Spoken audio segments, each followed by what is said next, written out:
It's time for news! With Chicago's favorite news anchor, special guest interviewer, Check out. And field reporter, Daniel Woodrow. I know. We are Unit 7.5. Good evening, Chicago. I'm Robert Amesbury, your news anchor. We're going to go now to our field reporter, Danny Woodrow, to talk about golfing weather at the Wilmette Golf Course. Golf has been around since the dawn of time. Dinosaurs used tree trunks to knock around the eggs of the velociraptor. Oh, dude, what is that? You see that shore episode last night? Oh my God! Sammy left. I'm so mad about that. Danny just got hit with another object in the head. Probably another tomato. Wait, hold on. I just got word that it's actually a hoop. A hoop? A hoop falling from outer space. We need to investigate this. Ladies and gentlemen, we're now going to go to our field reporter, Daniel Woodrow, to see any updates on this crisis. Guys, our cameraman whipped out on this one, but this was the object that landed on this golf course here on this very cold day. I really don't know why we're out here, but yeah, a tomato really would have hurt because they usually hit me with tomatoes, but this looks like some kind of hoop, so we're gonna take it back to the studio and get our lab guys to investigate it.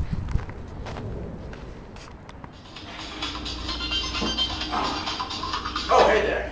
It's time now to go to our lab scientists, where they're going to tell us about the magical object we found from outer space.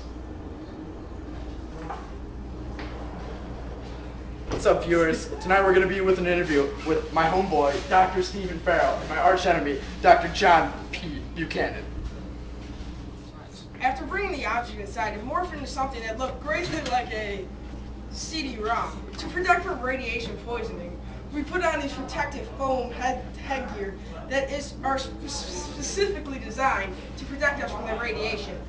After rolling down the incline ramp, Along with several other objects, including a bowling ball, a basketball, a small basketball, and a metal disc. we got these results. Yes, we did. After comparing all these objects after they rolled down the ramp, we found that the ring, or hoop, has the lowest, or the highest time, meaning that it has the lowest velocity and the lowest acceleration. Its velocity was 1.61 meters per second. Its acceleration was 0.445 meters per second squared. Its I was 0.003375. And John, what is I? Moment of inertia. It also had a, this is an omega of 21.5 radians per second. John, what is omega? It is another term for speed, but it relates to circles. Speed in circles. Then it had a KR of 0.78. And John, what does KR mean? Kinetic energy. Nice job. And it had an L of 0.0726. Which is angular momentum. And finally, we found that our velocity had a percent error of 35.3%. John, would you like to explain what percent error is? Percent error means how far off our data was to the expected result. Yes. Also, we made a graph comparing the times of each object. As you can see clearly, here's the ring, and it has the longest bar. That means that it is the best. Now John will explain why that means it's the best. If these were rolling down at you, which would you rather get hit by? The one with the lowest velocity, or the one with the highest velocity, like the bowling ball or basketball? You would rather get hit by the one with the lowest velocity, which is going to cause less damage, which means it is clearly superior to the rest of the objects. Thank you. Safety is key. Ladies and gentlemen, our anchor Robert Amesbury has been struck with the objects during testing.